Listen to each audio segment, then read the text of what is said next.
Today we're going to learn about the Gelgit pattern. The word comes from the Turkish language, which means to and fro.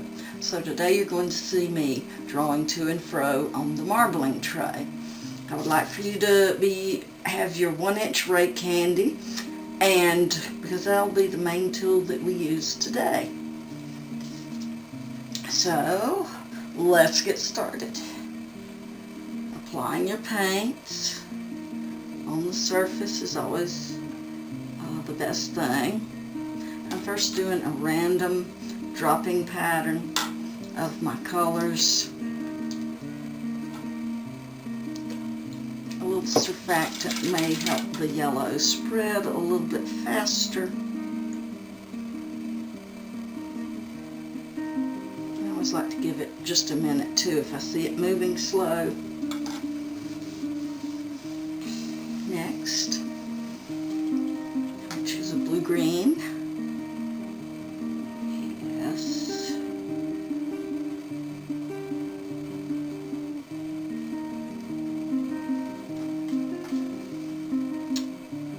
It's always good to continue watching your paints as you're dropping, especially the second color, and making sure he or she is behaving nicely.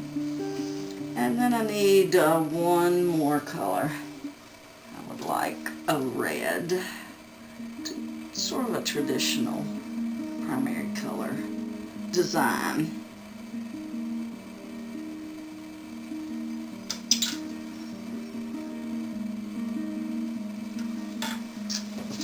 It's okay, like I said, we're going to use the 1-inch rake today. How you start drawing also determines what your pattern will be at the end. So first I'm going to start with a horizontal drawing pattern. So you put the teeth of your rake in your tray and you draw first across, and going right or left and right does not matter, but you do have to come back the opposite direction, splitting those strokes perfectly.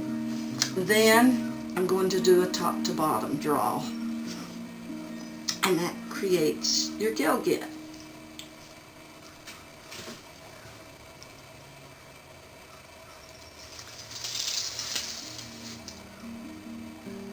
Also, sometimes it is known as a drawn pattern because you are drawing through the paints rather than leaving them like the stone pattern. Alright, let's see how this pattern turned out.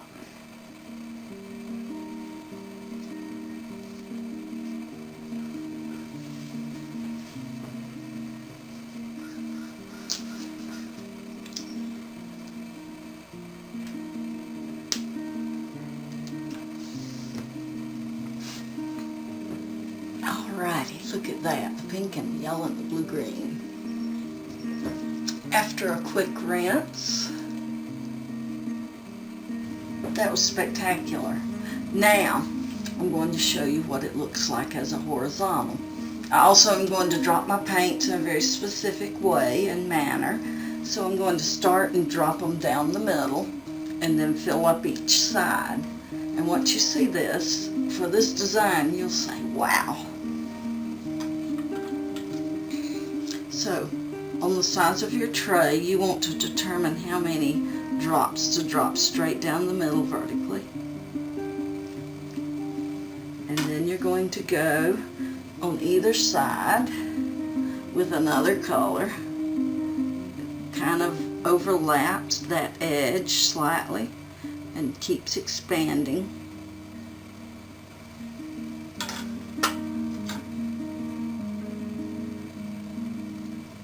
You want them to kind of ride together as they are expanding.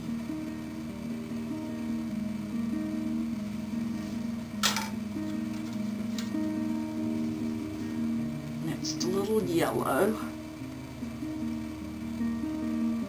This is where you see whether some colors are bossier than others.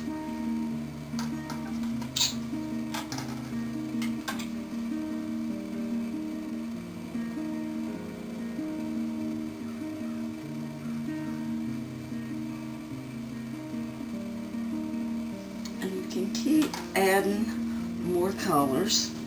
And if you notice, the red really has gotten mossy, so I'm going to add some white through that to break that up, because if you have too dominant of a color, it needs to be broken up for the pattern to look beautiful.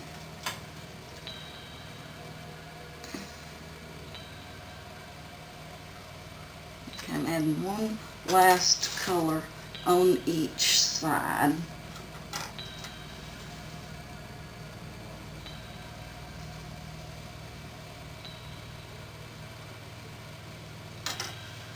Alright, again with our 1/8 rake, this time we're going to start the drawing vertical. So you go from the top to the bottom, slide half a point over, draw exactly through your last marks, all the way to the top, checking your points once you've done that. Don't want any of the paint to contaminate your drawing. And now I'm going left to right. Yes! Alright, this is it. Now, I do see an air bubble on one color, so I just popped it with my dry fingertip.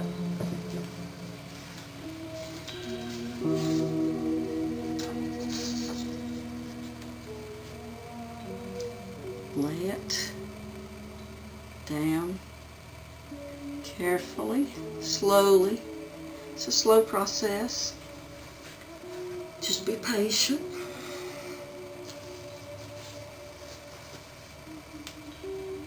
And now the magical marbling reveal.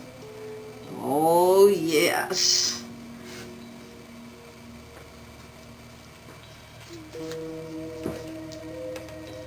And after a rinse, you can see that the blue washed away.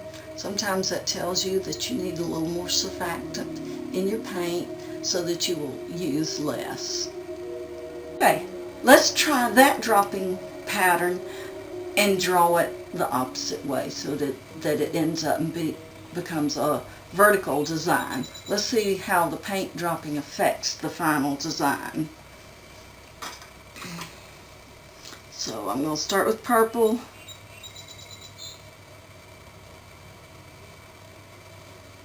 Remember to alternate your colors, light and dark or warm and cool, so that you have a good design set up.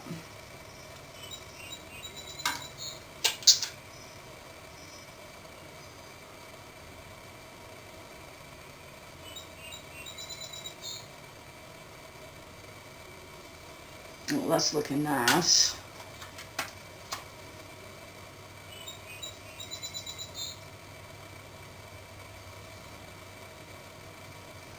I need something to kind of slow that red down. It keeps moving, moving, moving.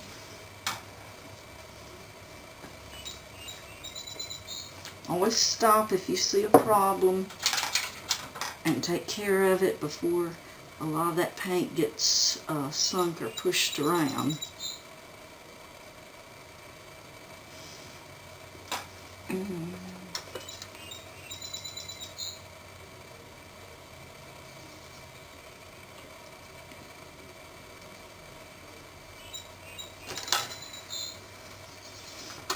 I need something in that big swath of red. That's never a good thing on a print. So let's see what I can't do here. That's needs a little more. I'm going to put a different color in here. Now when red's being bossy, red does not like any color up on top of it, so I'm just really loading the colors right now, ladies and gentlemen, just to get that red broken up. Okay, so right now I'm going to go across and then back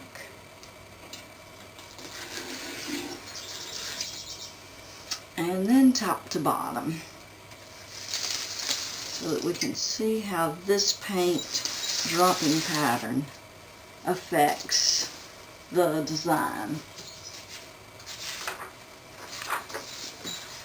You may find through your marbling practice that you like one style or another, and that is the joy of marbling and creating.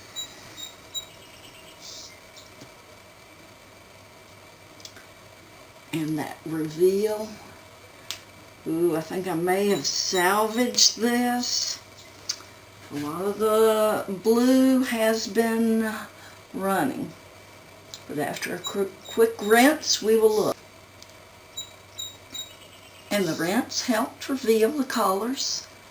And can you tell how big that red swath is? If I hadn't added more colors in the middle, it would have been a very dull and boring print. Thank you for tuning in, and I hope you learned a lot about the Gelgit, or the drone pattern. It is the basis for many other marbling patterns which we will be discovering throughout this series. Thanks again.